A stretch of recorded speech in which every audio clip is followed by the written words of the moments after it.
Hey guys, what's going on? This is T5F here, and today we're going to be looking at the 2016 BMW 7 Series. It's the future of BMW.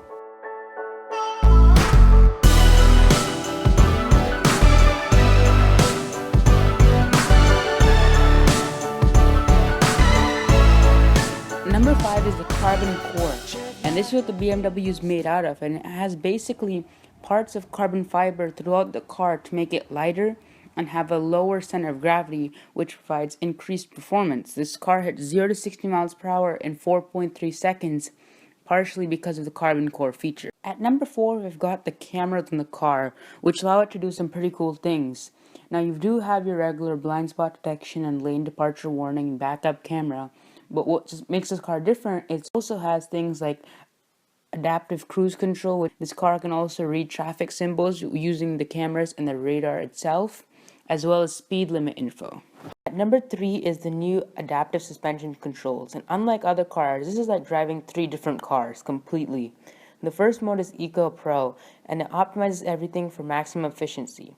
Next is Comfort mode, which makes everything really smooth and subtle. And last is Sport mode, which aggressives everything up to get the best 0 to 60.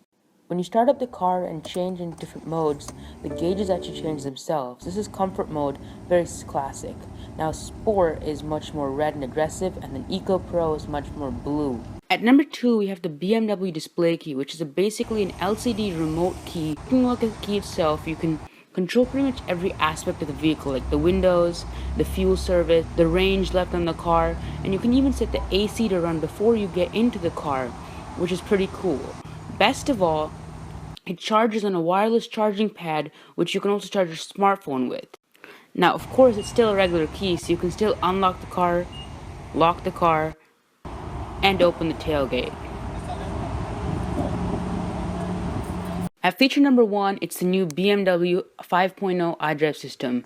Taking a look at the controller itself, you can click, turn, and actually write on the touchpad itself. You also have buttons for navigation, media, telephone, and of course your menu key. Taking a look at the display itself, this is where you see everything that's going on with the car. You can also control pretty much every setting of it. The first option is settings, of course. You can check basically all the generic settings. You also have connected drive, which is a bit more interesting. You can check things like the weather, which is pretty cool with the forecast. You can also check your news, which will pull news from the RSS feeds and lets you subscribe to. It's definitely a unique feature. You also have your navigation settings, your telephone settings with contacts and dial numbers, and you have your music settings with AM, FF, and satellite.